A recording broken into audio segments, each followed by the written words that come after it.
You'll know when you have a wild woman. She'll practice her craft without boundaries. She is truly autonomous. Her loyalty is only to the family she serves, a midwife who will not allow herself to be held back by a system she didn't create. This podcast is for the birth keepers who want to grow and change.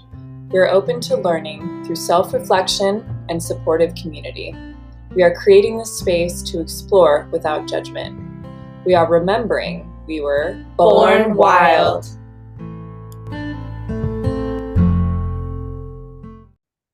Hi, everyone. Welcome back to the Born Wild podcast. I'm your host, Lea And Sophia. And today, very excited, we have someone that I met at Spirit Weavers, which was a gorgeous experience of being on land with 750 women. So great. Yeah, all kinds of amazing people, and some of them were naked. It was great. But anyway, I was walking around and I saw this beautiful booth with Yoni steam boxes, and it's something that's been in my radar, and something that a lot of friends of mine and colleagues do for other people, do for themselves. And I realized that I just don't know that much about it specifically. So I got to chatting and bought a box for myself. And yeah, we're just so happy to have her on the podcast. So without any further ado, do you want to just introduce yourself and just kind of tell us what you do and maybe how you got into the Yoni steam box world? Wonderful. Well, yes, I'm Kit and my company is Katara, and it's so nice to be with you, Lea and Sophia. Thank you. And thank you for listening. And I started Katara about 4 years ago, which was about 6 months after I had first learned of Yoni steaming.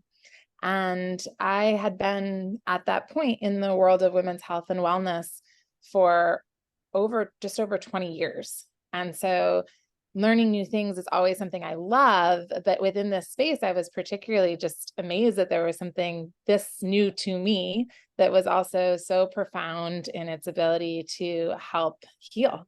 And so I really went from being initially skeptical, I will admit.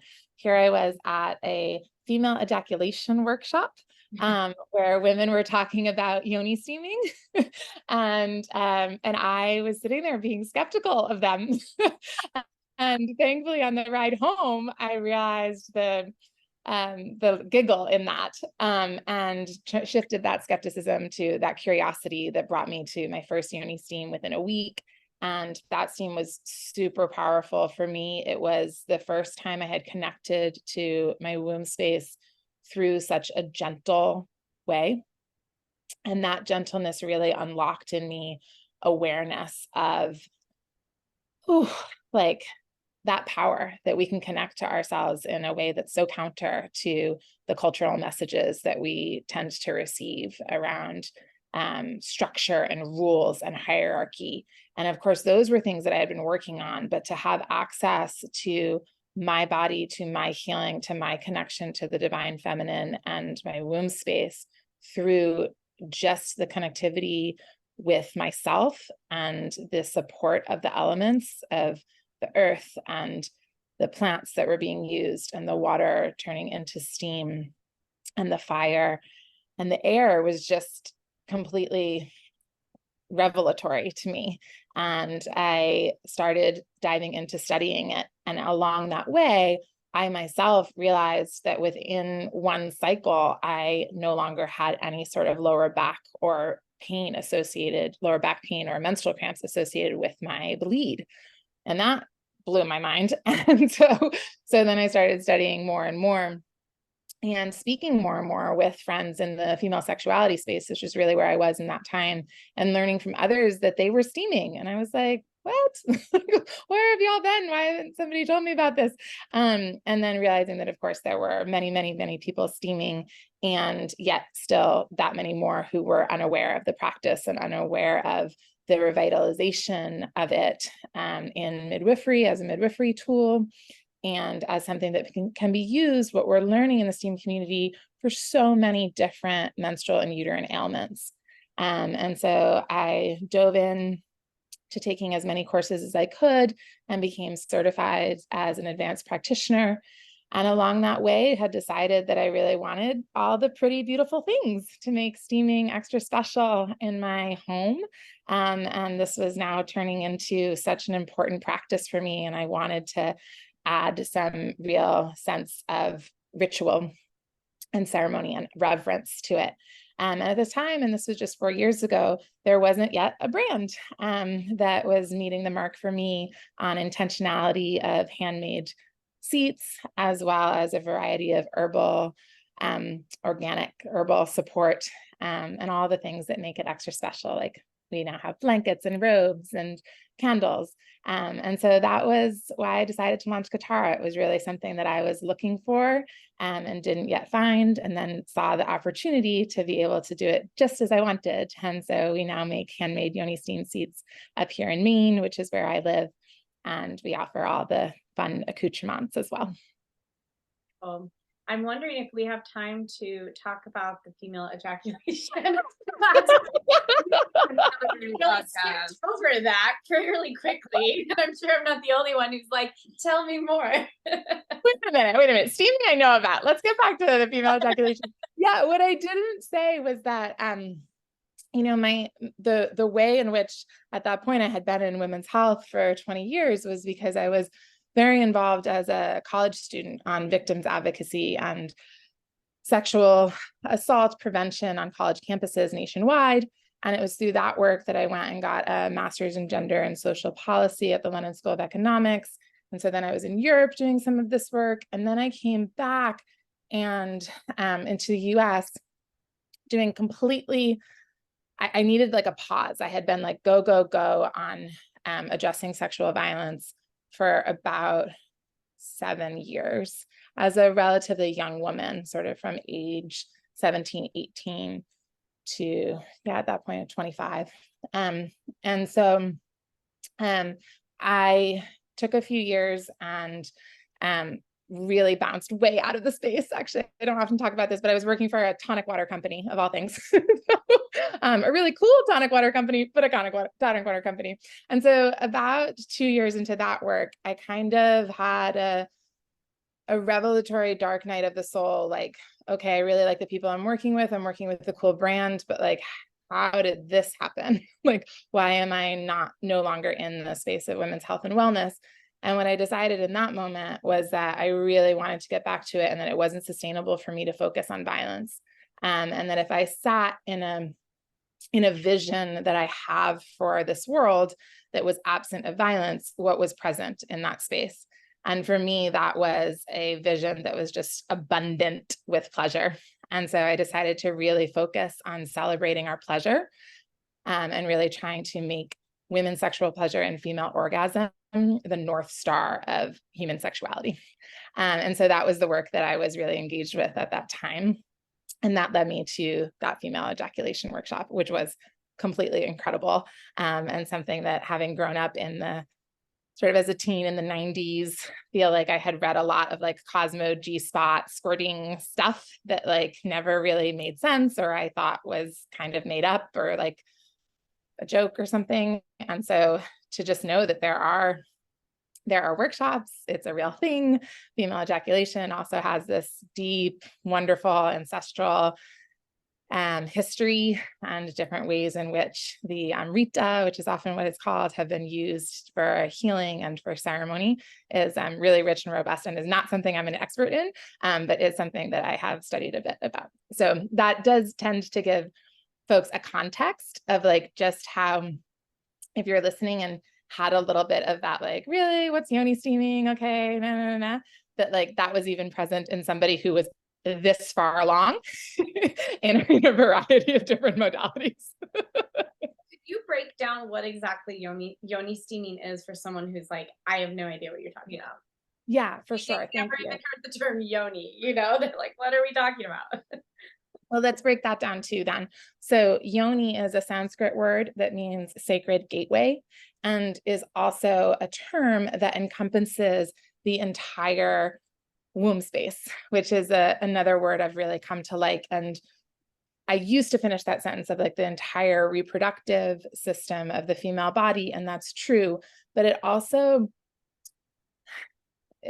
showcases us that we really are in this like dearth of words when it comes to languaging in discussions like this, because we just can't seem to get out of this patriarchal trap that limits us into the female body just being really locked into reproduction, which is, of course, is something I am like super excited about and in super reverence of, but also find it really frustrating that there isn't something that's more encompassing of all of the fertility and fecundity that comes, that's way more expanded than a more narrow human reproduction framework.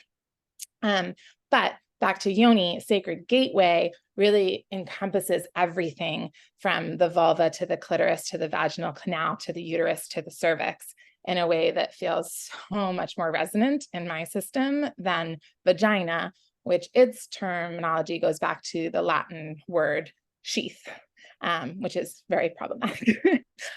Sheath for a sword. Yeah, so just violent and hierarchical and all the rest of it. So Yoni is coming from that place of reverence. Steaming is denoting that we're having women and female-bodied people sit over warmed water. Steaming sometimes is a little bit of a misnomer, because I guess there is a scientifically named temperature for steam, and it might not be the temperature that you want to actually have your water be to Yoni steam. So don't let that trip you up for my very data-driven listener. But in essence, the Yoni steam is sitting safely and comfortably over heated water, so that we can support the natural cleanse of the uterus.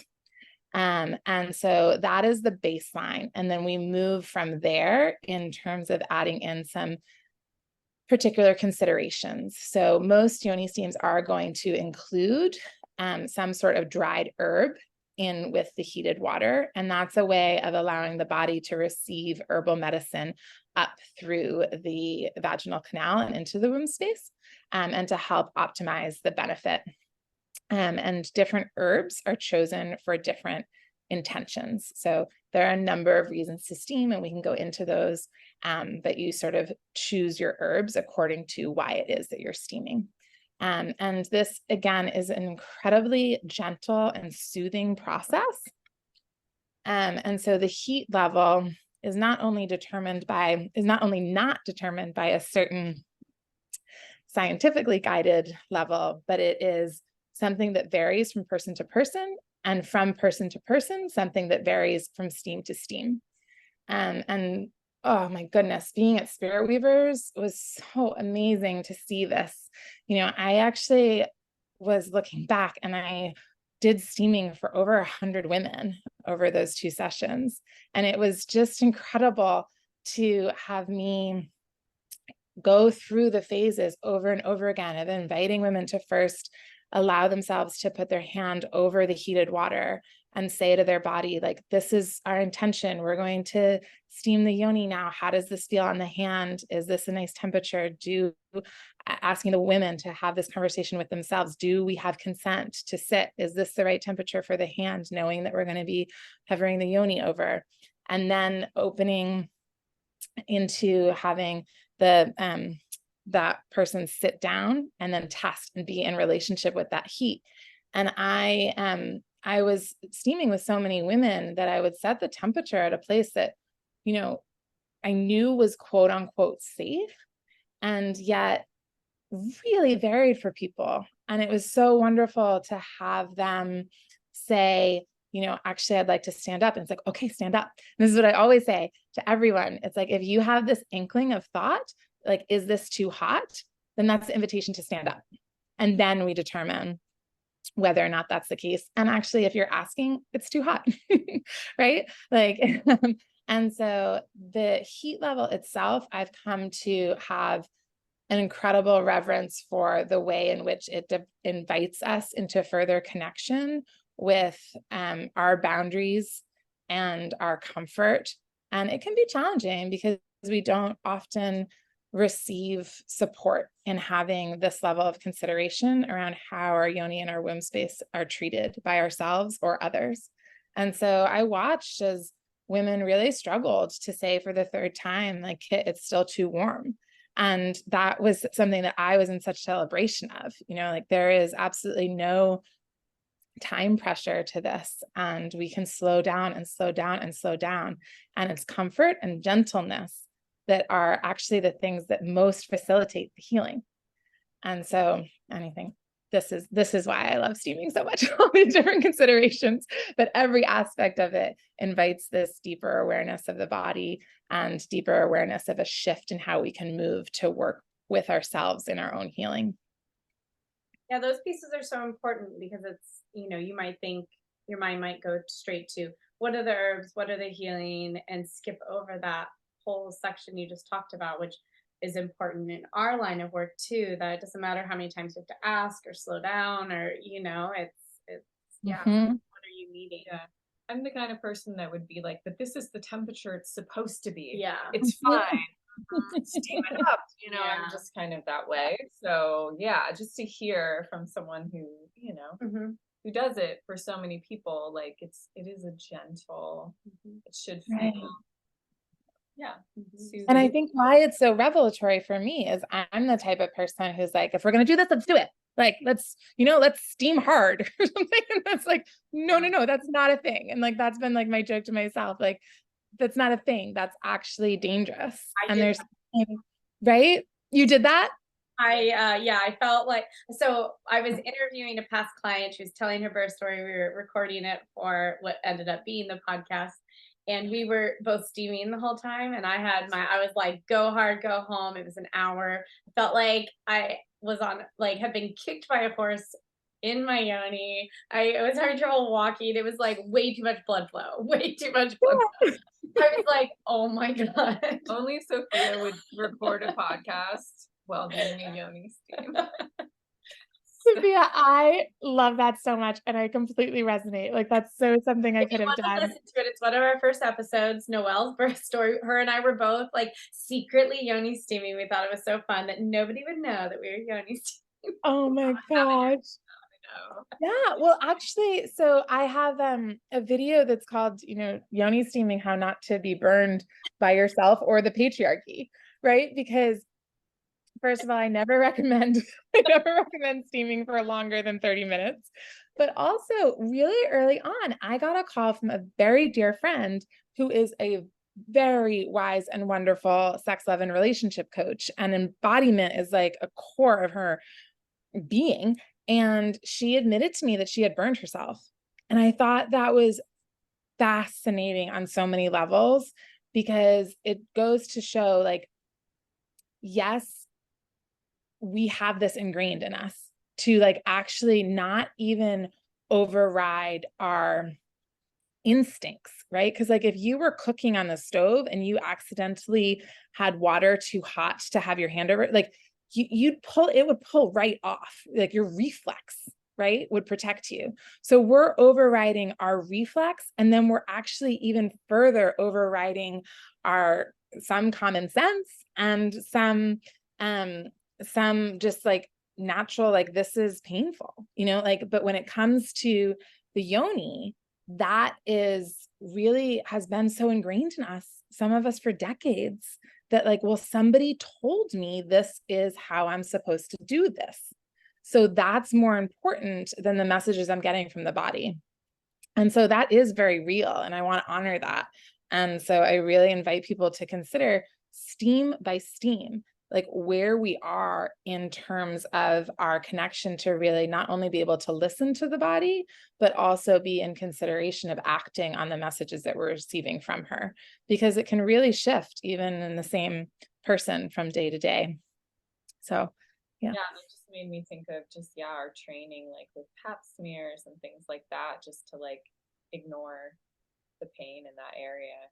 We're told like, this is what it needs to feel, like we're told it's normal. It's, and we're dismissed if we mention it. And really that only needs to happen once, or it only happened once to me when I was a teenager, right? And then immediately that's my wiring, that like, well, it's this other person to set the parameters of this experience, not me. And steaming just works completely counter to that and says like, absolutely not. Like you are the one in control in relationship to this. So what are some like common times for women or reasons why people would steam? Like what, Yeah. menstruation? So there are a couple of times when it's not safe to steam. And so I'll go through those, and really I'll back up and say that the way in which we believe steaming is so effective for a variety of different ailments is because it is working in this supportive way of the natural cleanse of the uterus. And so we have all of our organs have a built-in natural cleansing mechanism. We exfoliate the skin, we do breath work for the lungs, we do all sorts of detoxes for the liver.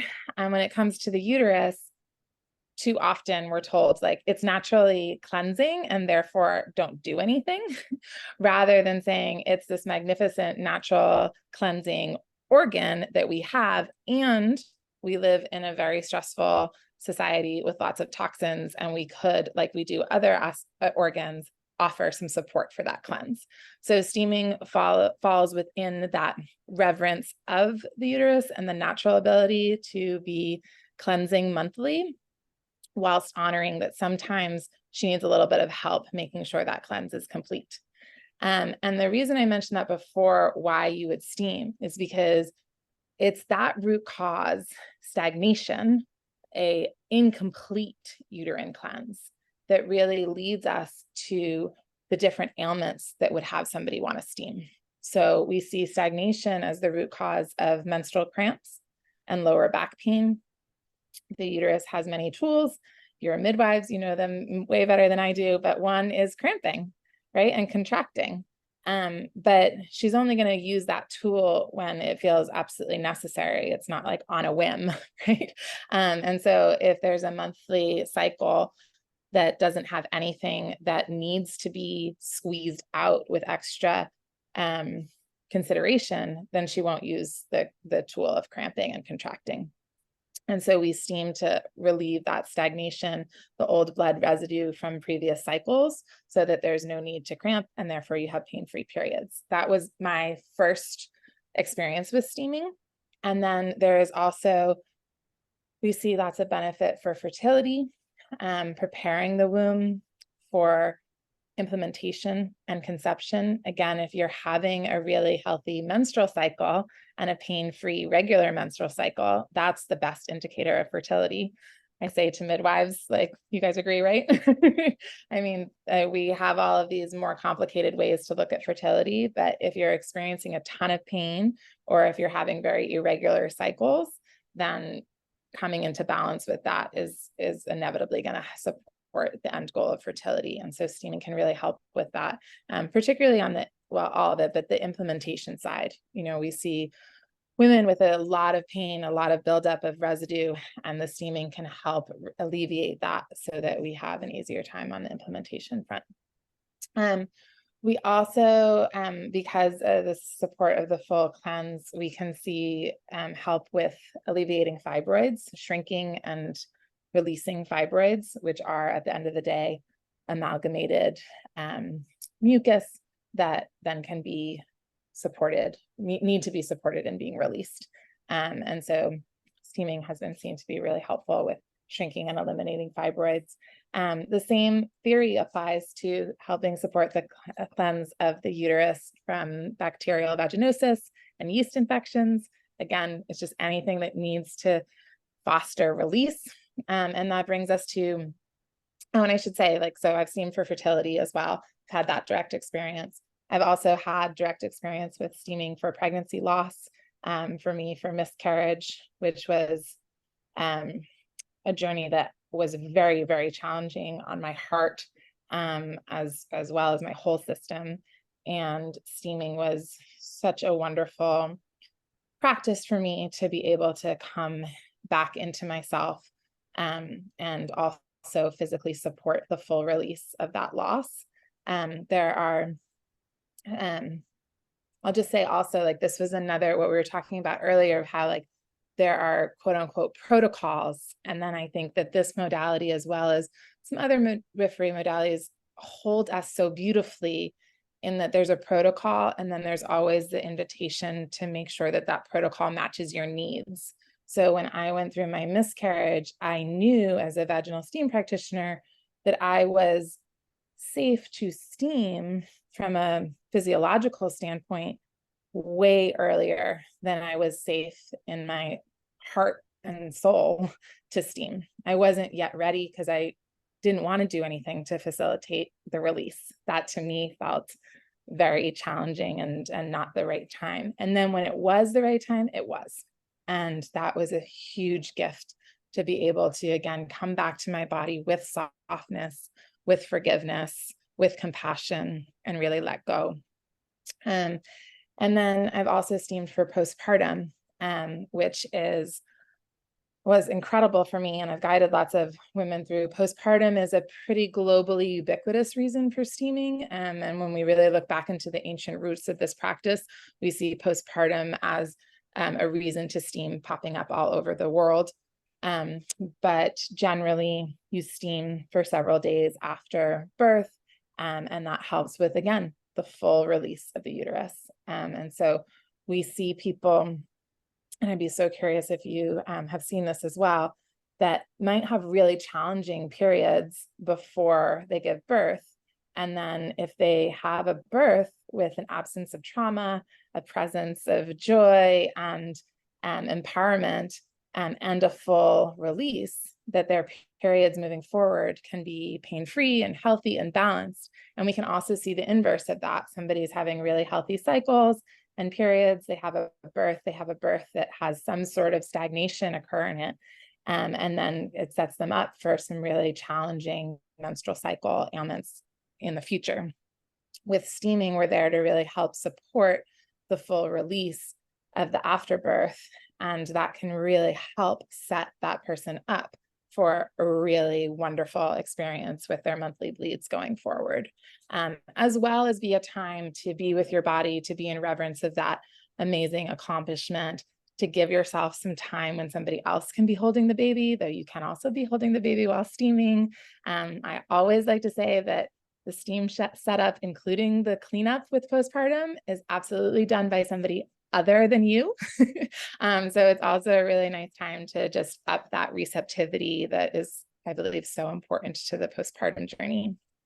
And there are ways to steam to support menopause and release trauma, support libido. I've got a whole long range, but I've covered most of them. With postpartum, did you say, I might have missed it, at what point postpartum to steam? Anytime, or like, do you wait till the bleeding stopped, or are there any rules around that? Yeah. And thank you so much, Sophia. I was going to mention the contraindications for steaming in general. So I'll weave that in the answer to your question into that as well. So in general, we don't want to steam while you're bleeding fresh red blood. And that's during the monthly bleed. It's never good to steam while you're bleeding that fresh red blood. Now, some people might be wondering why I'm specifying fresh red. There are many of us who start or finish our monthly bleed with dark brown blood stagnation. If there is a day that is only that dark brown blood, you may feel aligned and to steam. And if you do feel aligned and that it is not fresh red blood, I do think that can be a powerful time to steam, because that is blood that has oxidized and that is residue that is building in the body and that may be causing some ailments and some other considerations. It's something we really want to support the release of. Now, when it comes to postpartum, this is the big asterisk to not steaming when there is red blood. It is kind of not steaming still with fresh red blood. So I've been trained to really work with women in postpartum to make sure that they are no longer bleeding from the uterine arteries. Their uterus is no longer receiving fresh blood into it. And so during birthing, not only is there a lot of blood and fluid built up in the pregnancy, but you're actually actively sending more blood in to support the birth. When those uterine arteries are closed, the steam is simply helping the release of the uterus with closed arteries, and therefore it's the only time when it is safe to steam when you're releasing red blood. But it's not fresh in the sense that it's not brand new. So we don't like to steam when the uterine arteries are open because we don't want to facilitate that too much. Did I articulate that in a way that satisfies midwife safety? That makes sense. And so if somebody, say they gave birth at the hospital, they don't have a midwife to like help them distinguish between their blood, maybe they're unsure if it's safe to start. Yep. Is The there best consideration of that is to make sure that there were 2 to 3 consecutive days where you really notice you're bleeding less. So your bleeding is slowing down. And that means that there is no fresh new blood coming into the uterus. What I will say is that if you've noticed that for 2 consecutive days and then you steam and you realize that there is a little bit more, that's not necessarily cause for alarm. It's more likely that the steam is really doing what it's meant to be doing, which is helping facilitate that full release. If you do feel like you have released too much, then stop and seek somebody who can evaluate just to make sure that those uterine arteries are closed. Most people are safe to steam 48 to 72 hours after they've given birth. And then that is important to consider, that we just don't want to be steaming with those considerations around fresh red blood. And then there are a couple of other times where it's contraindicated to steam. It all goes back to the steaming is working by supporting the natural cleanse of the uterus. So we don't want to steam during pregnancy because that's not a time where we want to be supporting the natural cleanse. We, again, don't want to steam during menstruation and your period, and that's because the body is doing plenty of magic to be working on that cleanse on its own, and we can support that with steam before and after, but not during. You don't want to steam if you are experiencing what we call 2 periods a month or spontaneous bleeding. This means that you're bleeding every 14 days, and there's something else going on here that I would really like to steer you to somebody who can look after you and consider the blood loss that is accumulating and how that might be affecting your body. Also, if you were to steam, you'd do that in conjunction with a practitioner and be working with strengthening herbs that are really building that cycle length back in a very strategic way. But if you're experiencing that level of bleeding, I would not advise you to just start steaming on your own. And then when you're trying to conceive, as I spoke about, we steam with different fertility protocols, but then when you're in a window of active conception, you don't want to steam after follicular, basically. So you can steam during the follicular phase in between your menstruation ending and ovulation beginning. But then because we are now not wanting to support the release of the uterus, you don't steam after ovulation or any sort of fertility treatment. So I have a friend, sorry to go ahead. Done many cycles of IUI. Mhm. And the person who's done them does a steam like while they're cleaning the sperm, like, like sitting there, like before the procedure? Yeah, like right before the IUI. So would you? To me, that just seems like that doesn't make, because you're not trying to cleanse the uterus after an IUI. You're trying to keep everything in there. Right, so right. Would that be contraindicated, or is that like you wouldn't want to do it like the last next day or the couple days after? So, right. So she's having the woman steam while she's washing the sperm. Right. Like, you know, after the sperm is washed, then she's implanting it. But the steam is finished. So I would still say that that's before a fertility treatment, you know? And so I would imagine, like, I would hypothesize that practitioner is really beautifully inviting that woman to connect with her body, connect with her womb, connect with her intention, and to warm, open, soften, send signals to the womb space that this is what is happening and this is our intention, which can be so powerful. I've realized in different, so I've gone through IUI, non-medicated IUI before as part of our fertility journey for our first child. And for me, steaming actually right before wasn't right somehow. But maybe the day before or 2 days before felt really good, setting that intention. What was always really important for me, though, was right before the washing of the sperm or getting there a little bit early to just have a moment with myself and my body and making sure that my womb fully understood that this was an intentional procedure, that this was something that I wanted her to feel really welcomed and joyful about, because we kind of touched upon this with pap smears, and there can be other signifiers when we have these fertility treatments that I think I've experienced my body not know how to make sense of them, because the actual what of what's happening is very similar to experiences that were not good. And at times I didn't have consent around. And so just to be in a practice of adding some intentionality to letting the body drop into a space of trust, and of receptivity feels really important and wise. So whether that's steam or holding the womb space with your hands, however that is going to feel best to the person, I'm all for. Cool, thank you. Yeah. Mhm. I don't know if you finished with the contraindications. I had a question about like the history and like the roots of steaming. Well, yeah, I'll just mention 2 others, which is just in extremely hot weather, don't steam. Like there are other ways to connect to the womb.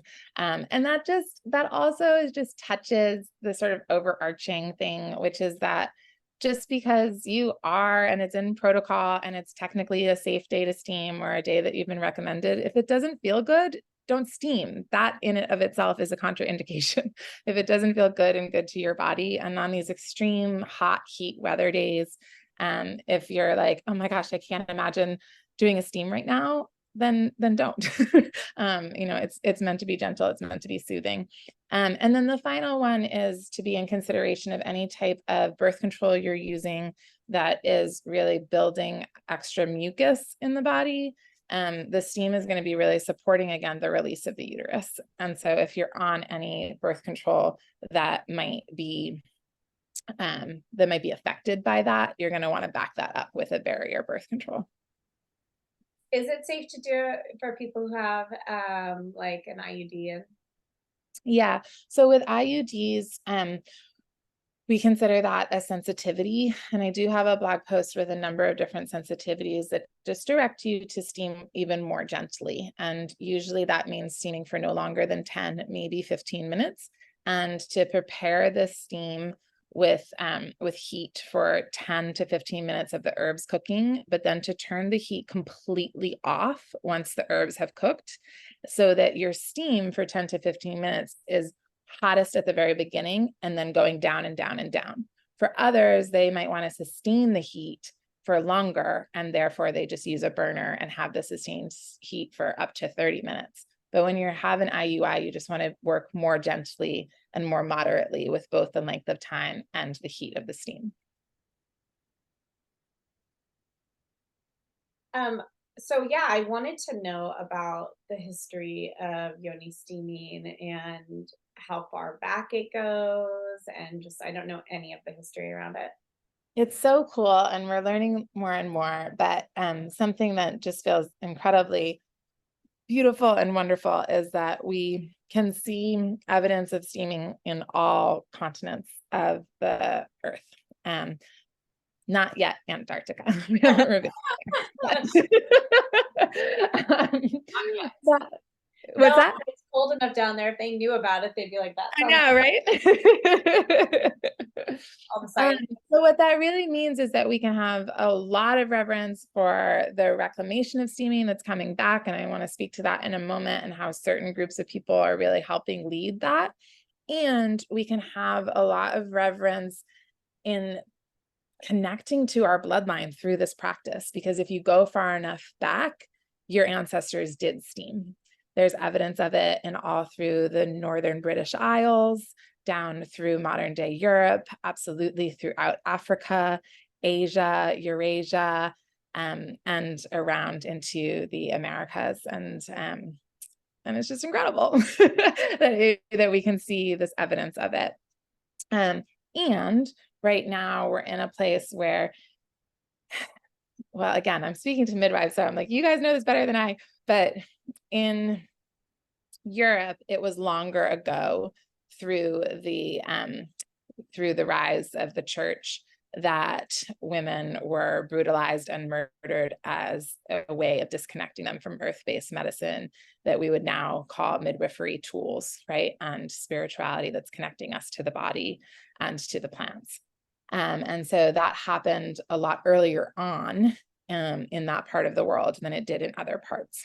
And so one of the reasons why we're seeing such amazing leadership in the steaming community from Black women is because of this awareness that in the transatlantic slave trade, steaming that was happening in Africa was understood and taken over and actually ignored as something to banish by slave owners. And so there was more of a commonality and a thread that connected those folks to steaming. And there's a memory there that is less severed through fewer generations of women. And so there's more of a ease to the memory. And there might be a direct knowing that my mother, my auntie, my grandmother steamed. And same is true for Indigenous communities.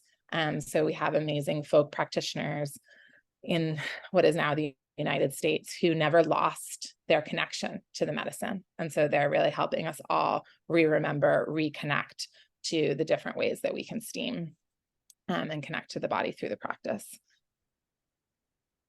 Does that make sense?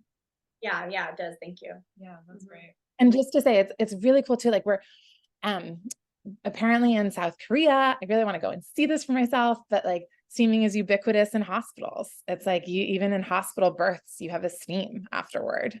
And and I hold that as being a possibility for us in the US. And there's just a lot of ways in which we can incorporate this medicine into our modern world.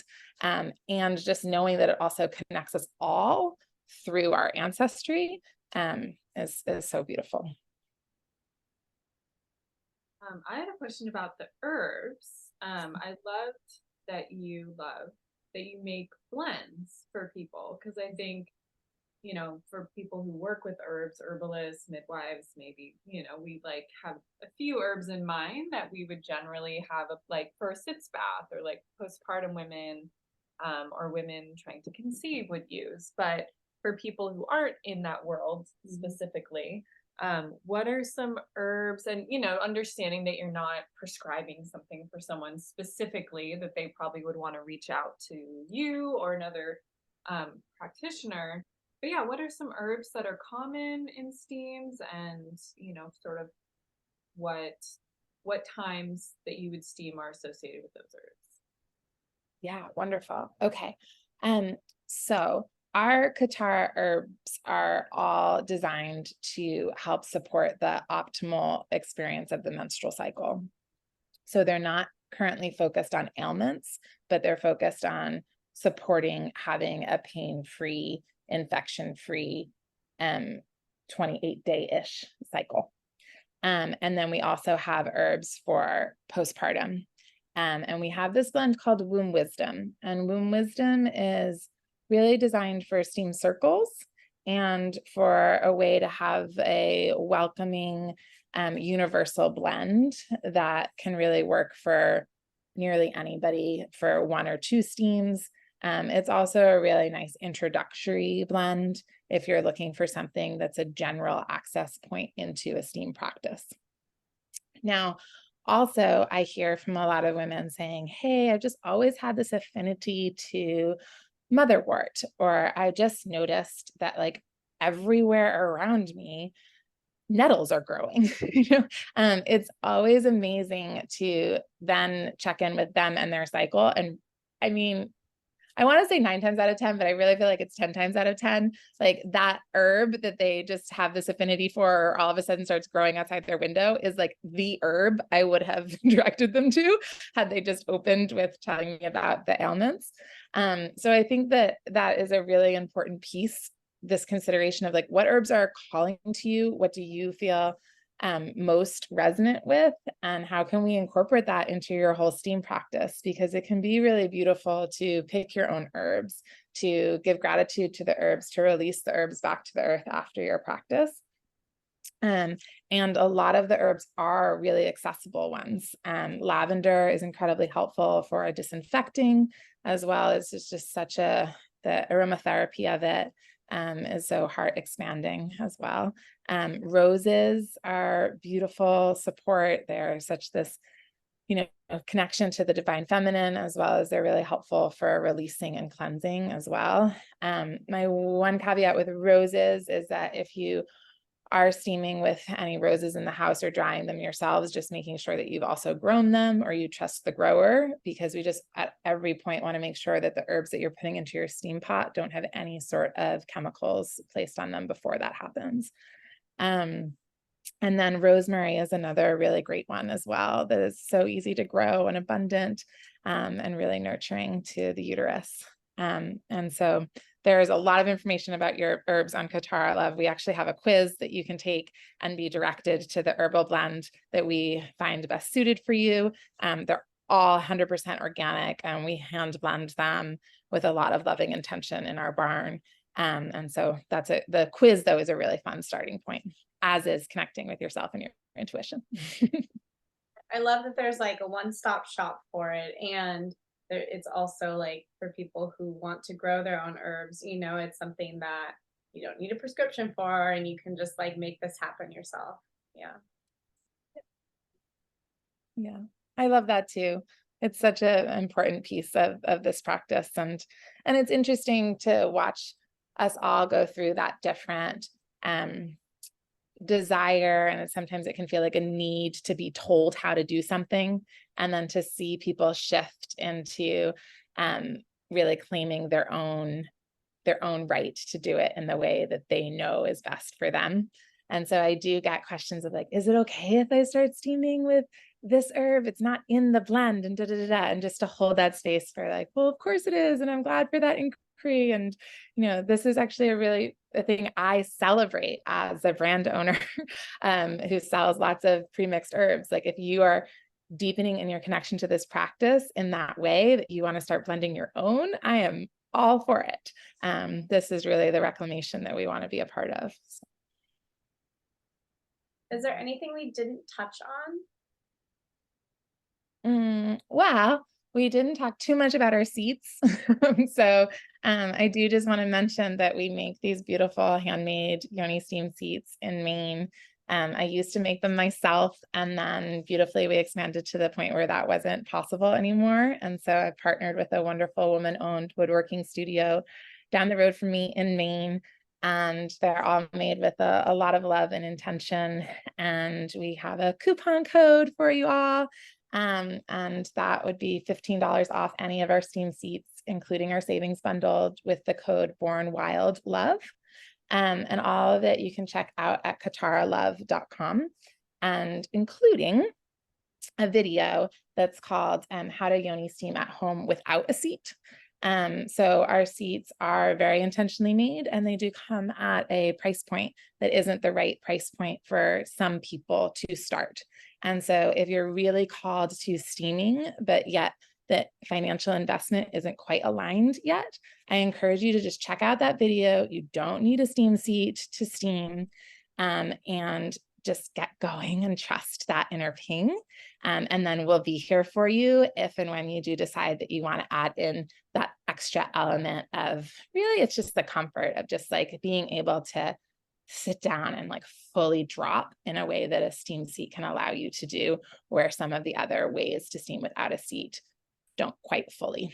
But I encourage the checking out of that video if that was a ping there.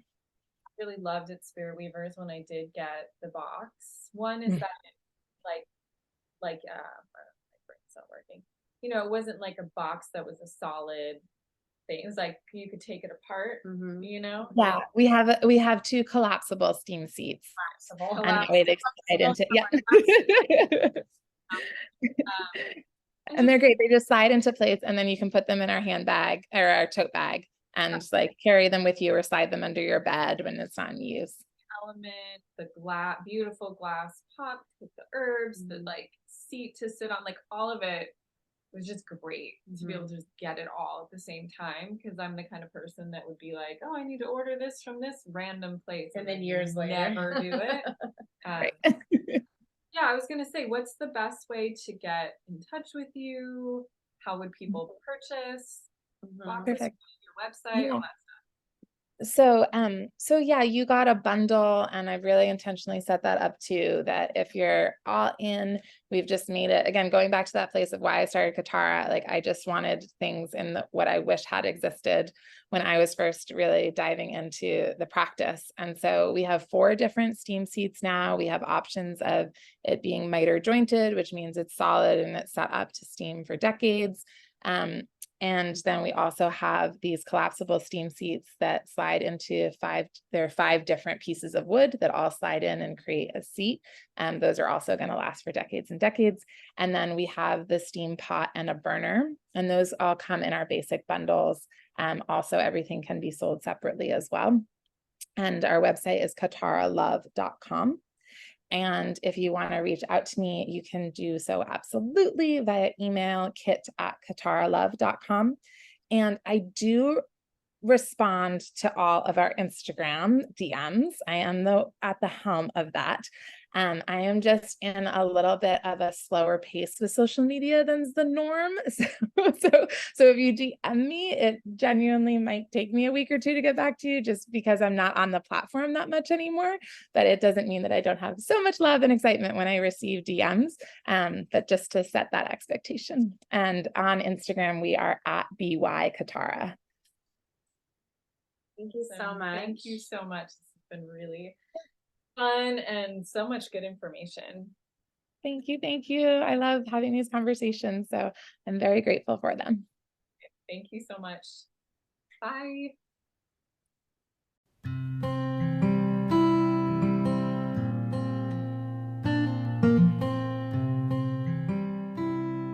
Okay, everyone, that's it for today. Thank you for listening to the Born Wild podcast. If you enjoy our podcast, please rate, review, and subscribe every week to get the latest one. And please follow us on Instagram at Born Wild Podcast, as well as Facebook. You can also write to us at info@bornwildmidwifery.com, as well as our website, bornwildmidwifery.com. And remember, Stay wild.